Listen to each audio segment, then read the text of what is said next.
Malaysia's king has given political party leaders until tomorrow afternoon to decide on their coalition partners and proposed prime minister. Pakatan Harapan says it's discussing a unity government, while the Perikatan Nasional alliance says that it has already submitted more than 112 declarations of support to the palace. The incumbent Barisan Nasional coalition suffered its worst performance in the poll on Saturday, but it looks like it may still have a crucial role to play in deciding who forms the next government.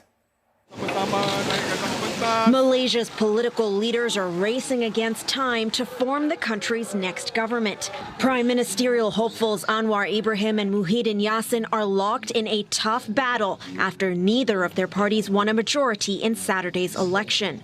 Both have been holding meetings with potential coalition partners and remain confident that they have the numbers to form a government.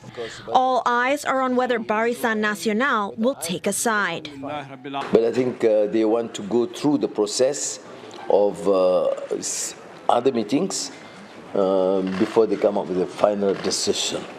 So as far as I'm concerned, what I said earlier about the commitment, I am still very optimistic that we'll be able to form a government more transparent, more democratic, to safeguard the interests of the rakyat in Malaysia. Mana-mana individu selaku ahli parlimen yang menandatangani sebarang dokumen, terutamanya akuan bersumpah untuk menamakan sesiapa saja sebagai calon Perdana Menteri adalah tidak sah kerana ianya melanggar ketetapan parti serta akuan-akuan bersumpah yang telah ditandatangani oleh setiap calon-calon Barisan Nasional. As the political wrangling continues, uncertainty over who will run the country remains. Kenapa tak harapan stay at pembangkang? So bila kuat pembangkang ni, bila pembangkang ni kuat, kerajaan tu kena dengar. Suara pembangkang tu kuat, kita boleh betulkan balik. Balance, check and balance. Lepas tu saya ingat kerajaan PN yang boleh tubuh kerajaan. Tapi sekarang ni, semalam bila Zahid buat move, kata dia nak bergabung dengan PH, kita jadi confused lah. Sebab apa? Sepatutnya BN ni dia lebih kepada PN. Sebelum ni pun dia orang bergabung bersama. Jadi bila dia nak move ni, so dia jadi tergantung, kita tak tahu apa next. Hari ni kan, apa nak jadi kan. The Malaysian king has called on the public to be patient and to stay calm until the formation of a new government and the appointment of the country's 10th prime minister is confirmed. For the latest, Afifa Arifin joins us live now from Kuala Lumpur. Afifa, Anwar Ibrahim says he's optimistic, but the clock's ticking. Political alliances remain unclear. The pact between Pakatan Harapan and Barisan Nasional, just for one, it's still yet to be confirmed. Walk us through the challenges that the BN leadership is facing right now.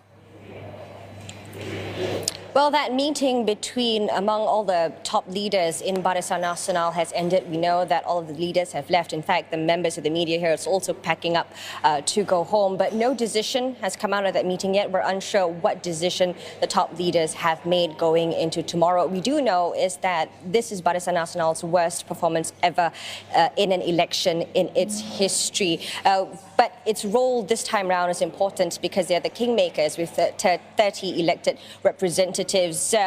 And they're also the only coalition at this point that has yet to announce which side, which coalitions, whether Pakatan Harapan or Perikatan Nasional, they will work with in order to form that simple majority and in order to form a government. But the main challenge really that the coalition is facing is internally, especially because of all the disgruntled grassroots who are rejecting working together with Pakatan Harapan. They are rejecting Anwar, they are rejecting DAP as agreed upon at UMNO's most recent annual general meeting. meeting. In fact, their grassroots division leaders feel that UMNO should just remain as the opposition in line with the people's wishes. They should just re-strategize, regroup, have a new leadership and do well in the next general election in 5 years' time. We also heard from a lot of the party heavyweights, for example, caretaker Defence Minister Hishamuddin Hussein saying that he doesn't want to work with JP and he accepts whatever consequences that will be against him. We also heard from the Johor leadership, the Johor Barisan Nasional leadership,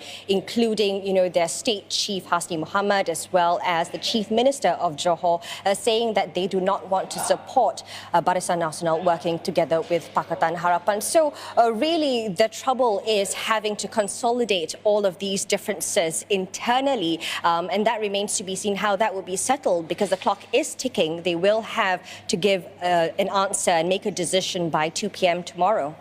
There's still lots of tension after Saturday's election of FIFA and growing calls for Ahmad Zahid Hamidi to step down. Now, will a possible pact between those parties just add on to the pressure that he's facing?